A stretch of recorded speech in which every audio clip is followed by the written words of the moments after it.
Assalamualaikum warahmatullahi wabarakatuh. Selamat siang teman-teman media cetak, media TV, media online, dan masyarakat yang mengikuti presentasi ataupun press release siang hari ini. Pada acara ini saya didampingi oleh Pak Menteri Keuangan, Pak Purbaya, sebelah kiri saya, Pak Menteri Perhubungan, Pak Dudi Purwagandi, sebelah kanan, dan mewakili Sekretaris Negara, Pak Bakti.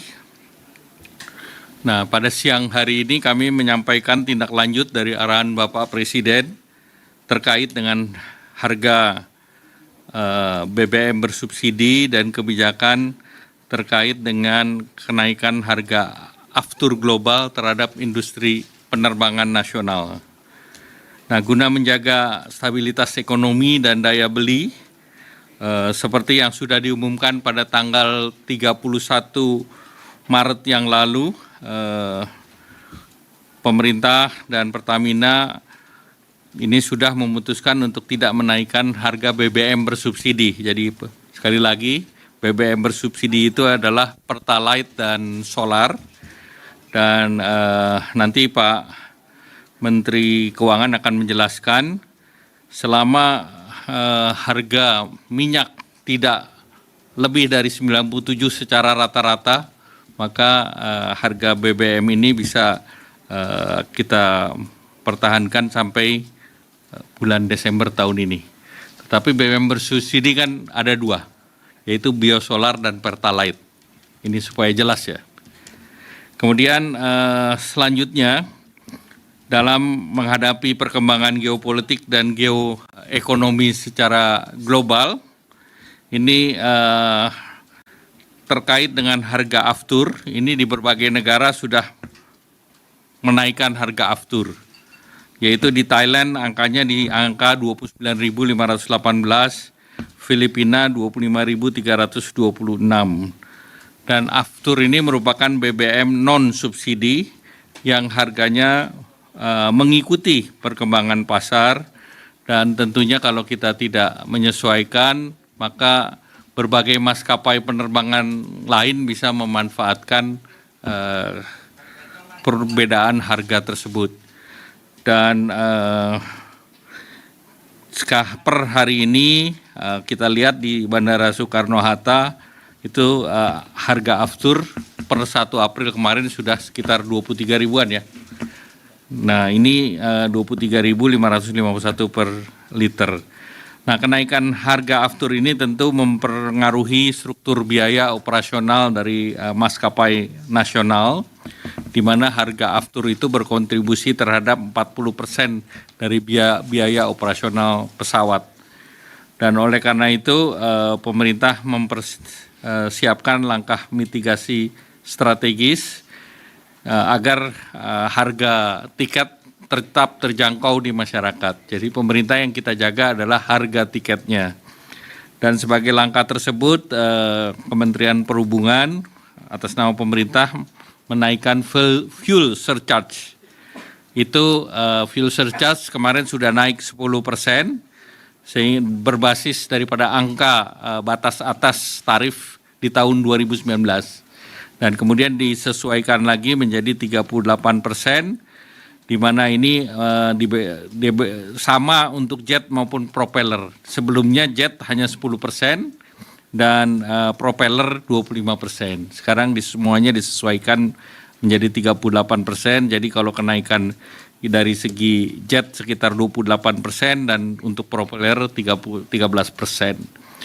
Nah, untuk menjaga kenaikan harga tiket domestik agar tetap terjangkau oleh masyarakat, maka pemerintah menjaga kenaikan harga tiket hanya di kisaran 9-13%. Jadi harga tiket di kisaran 9-13% dengan langkah-langkah sebagai berikut.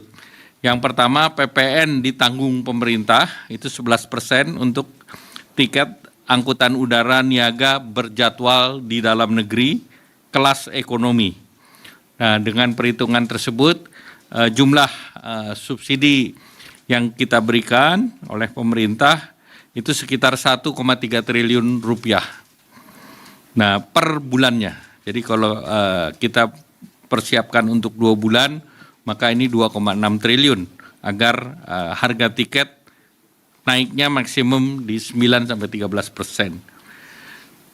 Kemudian kebijakan fuel surcharge dan PPN-DTP ini akan diberlakukan sesuai dengan program yang kemarin paket diumumkan, yaitu dalam waktu 2 bulan juga. Sehingga kita akan terus evaluasi apakah geopolitik ataupun perang di Timur Tengah masih tetap berlangsung. Kemudian Pertamina juga diberikan relaksasi payment system, mekanisme pembayaran dengan maskapai dengan term of condition secara business to business. Kemudian untuk menjaga dan meningkatkan daya saing ekosistem industri penerbangan, pemerintah juga memberikan insentif penurunan bea masuk untuk suku cadang pesawat menjadi 0%. Jadi suku cadang pesawat itu diberikan bea masuk 0%, sehingga diharapkan bisa juga menurunkan biaya operasional daripada maskapai penerbangan. Dan ini tahun lalu biaya masuk dari spare part sekitar 500 miliar atau setengah triliun.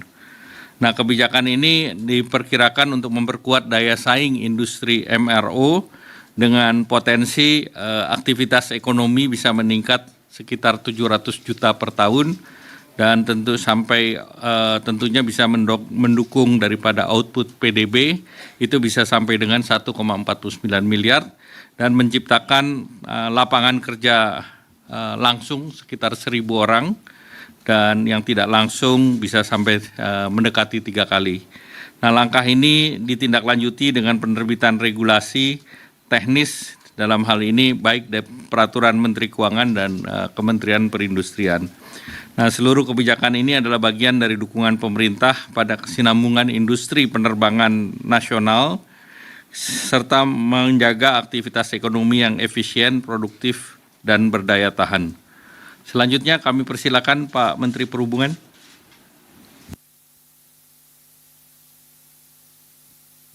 Terima kasih Pak Menko dan yang terhormat Bapak Menteri Keuangan, rekan-rekan media sekalian.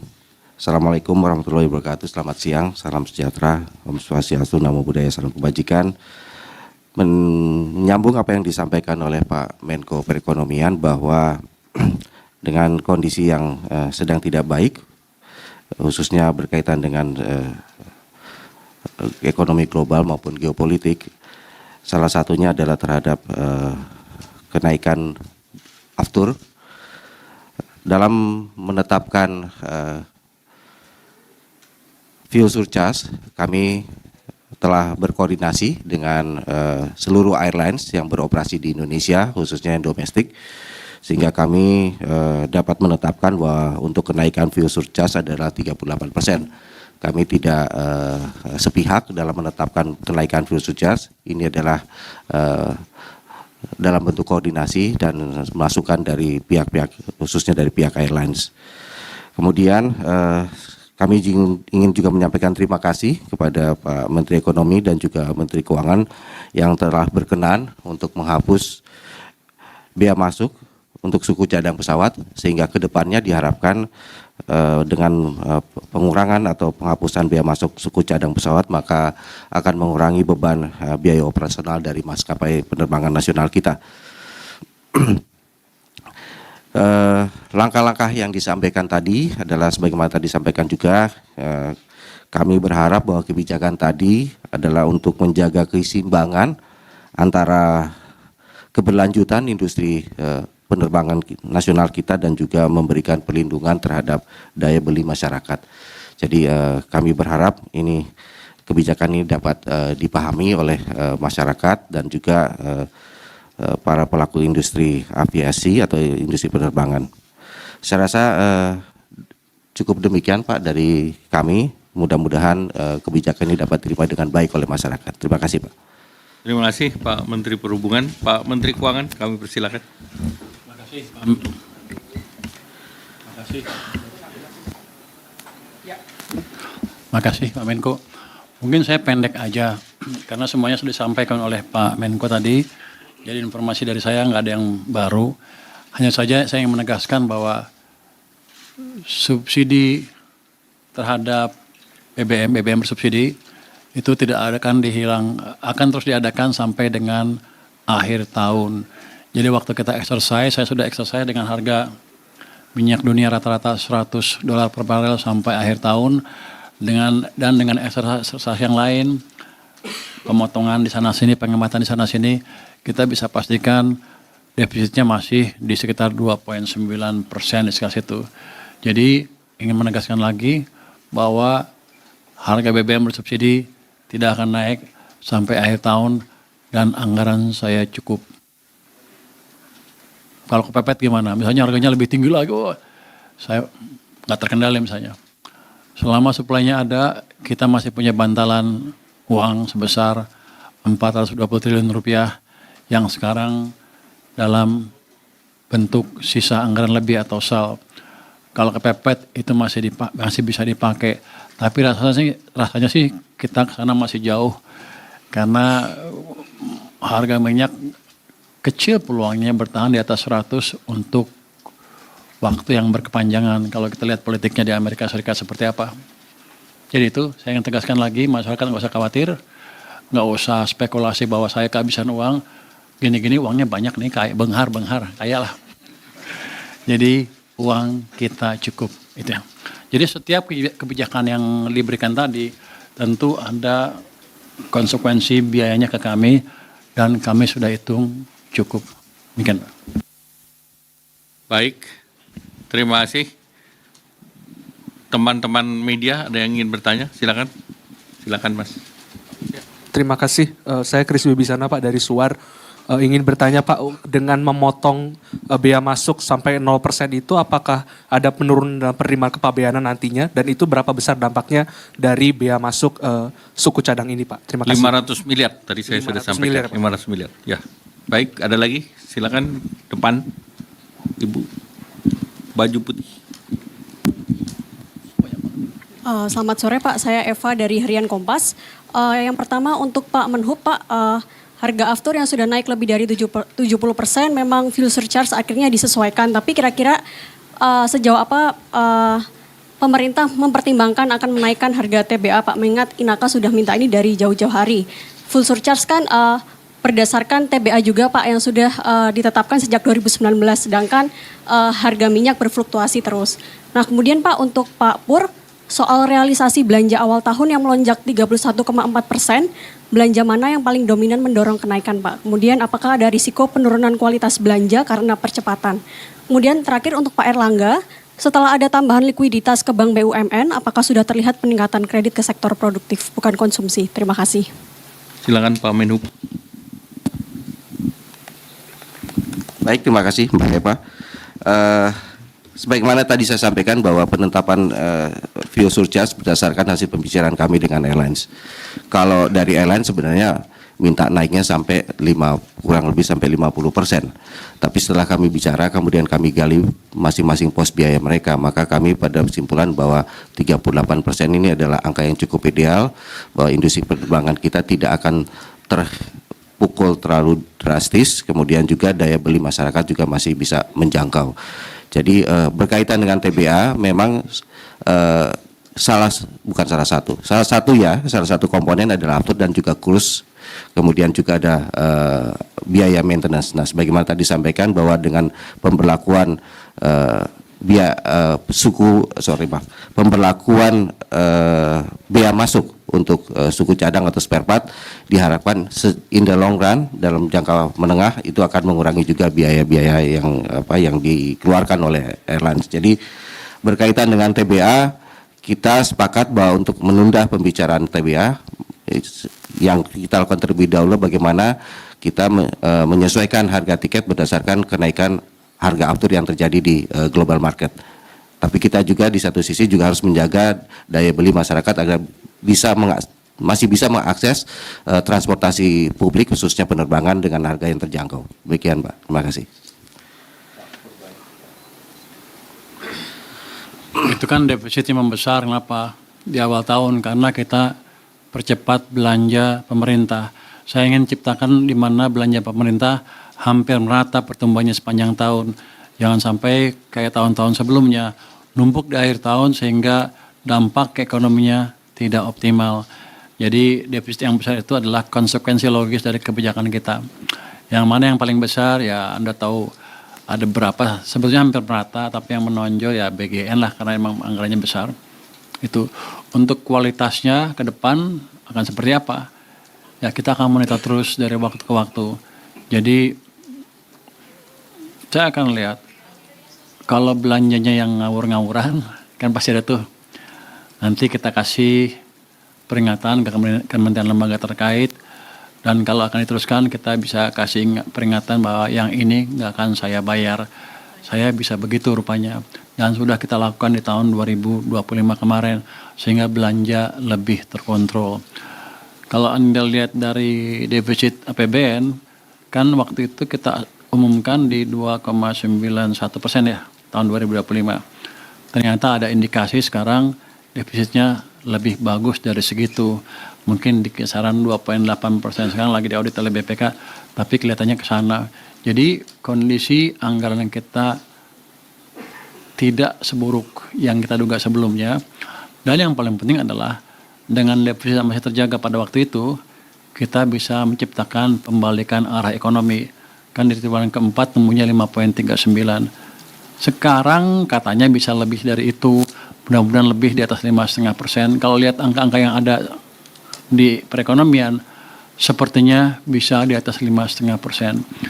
Jadi kalau ekonominya bagus, pendapatan saya bagus, nanti uang yang saya bagi ke kementerian lembaga juga lebih konsisten, bisa lebih banyak sedikit, harusnya ekonomi kita akan membaik terus ke depan.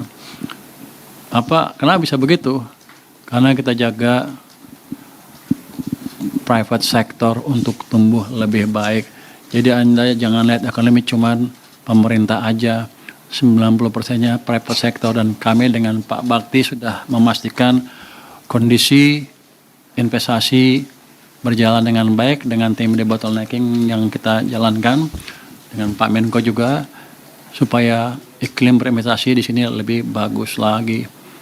Jadi seandainya saya let's say misalkan saya nggak bisa ekspansi habis-habisan pun, selama saya bisa jaga sektor private-nya tumbuh dengan baik, ke depan ekonomi akan terus membaik.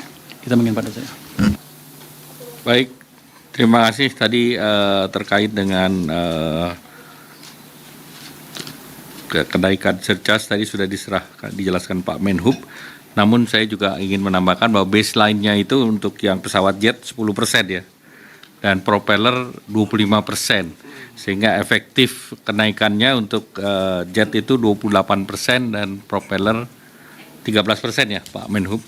Dan itu dengan demikian, dengan adanya tiket ditanggung pemerintah aftur, maka ke end usernya, ke masyarakat naiknya hanya sekitar 9-13%.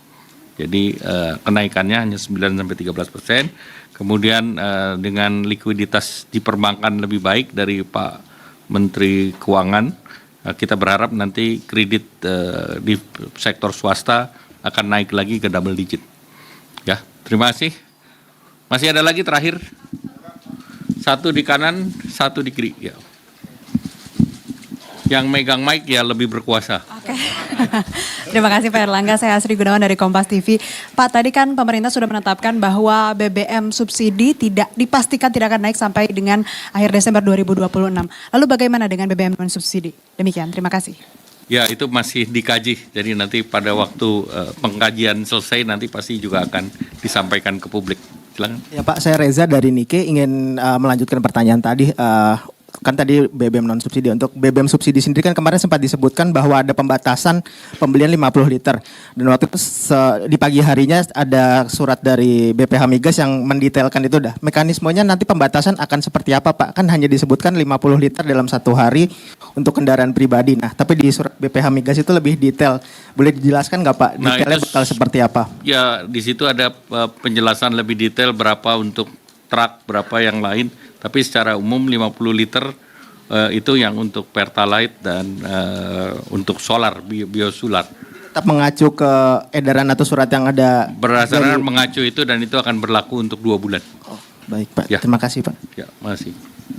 Masih cukup Pak Bakti, cukup. Baik, terima kasih. Wassalamualaikum warahmatullahi wabarakatuh.